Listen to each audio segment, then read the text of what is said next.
Insya Allah kita akan elaborasi tema yang sangat menarik ini dengan menjawab pertanyaan Anda, dan telah kami siapkan 3 segmen untuk Anda.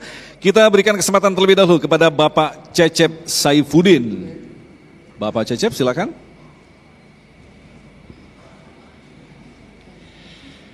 Bismillahirrahmanirrahim. Assalamualaikum warahmatullahi wabarakatuh. Mohon izin Kiai, para ustadz, bahwa kesombongan adalah awal dari kehancuran. Maka pertanyaan yang saya sampaikan adalah singkat.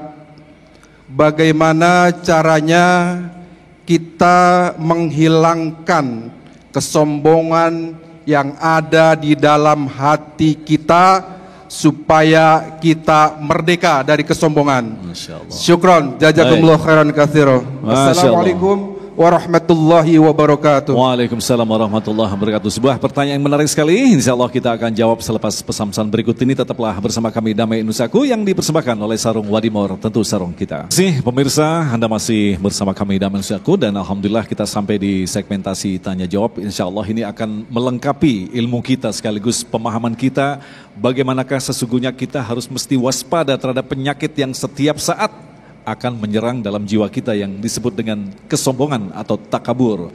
Pertanyaan pertama tadi disampaikan oleh Bapak Cecep Saifuddin, akan dijawab oleh Ustadz Azhari berkaitan dengan apakah bisa kita menghilangkan sifat sombong yang ada dalam diri kita, Ustadz. Bismillahirrahmanirrahim. Allahumma sholli ala sayyidina Muhammad wa ala ali sayyidina Muhammad. Bagaimana cara kita membersihkan diri kita dari sifat sombong? Sombong ini kan penyakit jeroan kita nih, Pak. Betul ya Bu ya? Penyakit jeroan kita. Tadi sebenarnya kita udah uraikan gimana cara kita bisa membersihkan diri dari sifat sombong. 1, sombong itu bahasa Arabnya kibr, sombong. Artinya makna dasar dari kata kibr itu adalah kaf, ba, ro, artinya besar. Kenapa orang sombong? Karena dia merasa besar. Jadi cara bagaimana kita bisa membersihkan diri dari sifat sombong, jangan merasa besar, tapi merasalah kecil di hadapan Allah Subhanahu wa ta'ala. Bahwa kita expirednya ada limitnya. Dunia ini kalau diibaratkan, maka kita sebenarnya tinggal atau tunggu, sedang ngantri di gate aja. Tinggal nunggu boarding passnya kapan dikasih Israel. Habis itu kita wafat. Cuman transit saja di dunia. Dia bukan terminal akhir. Kita sedang nge-time aja nih di dunia, Pak. Kita bakal pulang ke Allah Subhanahu wa ta'ala. Karena itu kata Nabi SAW, al-kibriya ridai. Kebesaran itu, kesombongan itu, ridai adalah atributku, kata Tuhan. Jadi siapa yang memakai atribut Tuhan, maka dia merasa besar. Ini yang disebut sombong itu. Karena itu Fir'aun saking sombongnya dia mengatakan ana rabbukumul a'la. Jadi Fir'aun bukan gak ngaku Tuhan, ya. Fir'aun bukan gak mengaku Tuhan, dia mengaku Tuhan. Dia mengaku ada Tuhan, maksud saya.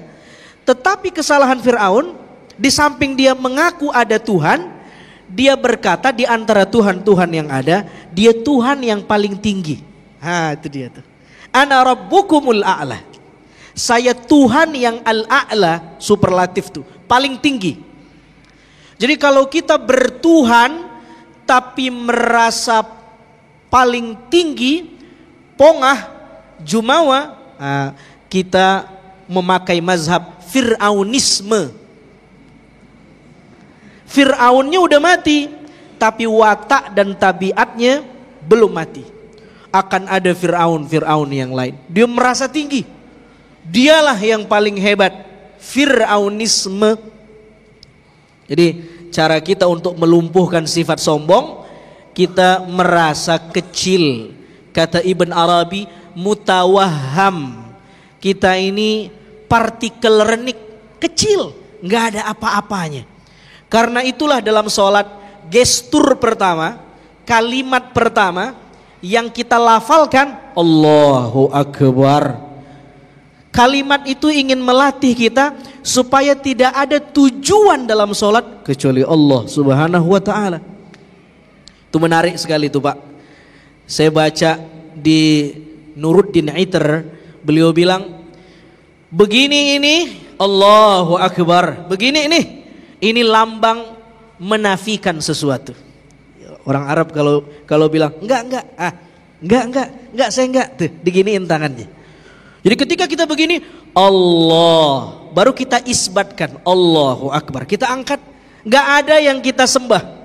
Tidak ada yang lebih besar untuk kita tuju kecuali Allahu Akbar, kecuali Allah yang maha besar. Mengkerdilkan diri, ada sikap ruku, inhina, membungkukkan badan. Mudah-mudahan bermanfaat.